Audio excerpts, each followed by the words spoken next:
So your Ford F250 remote not working? Do you have to get closer to the vehicle? Maybe push the button multiple times. Maybe a daily response when locking and unlocking the vehicle, or needing to hold the remote to your start and stop button.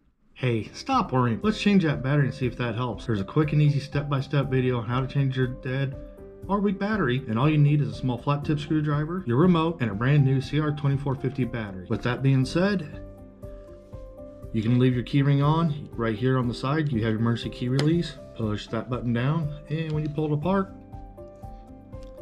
you will rotate it up. Key came out here. You see that indentation? Sometimes you can take the tip of the emergency blade, insert it right in there, and push in. You hear the little pop. Gently twist it. Back cover didn't want to pop off. Don't worry, gently pry it away. Careful not to break the little tab right there. You see this battery popped up. Hey, don't worry. That was easy for us. Sometimes you'll open them up and it'll be seated in there. If you don't have a flat tip, you can tap it and it'll pop up. And if you don't want to, just take your flat tip screwdriver and gently push the battery to right there and it'll pop up.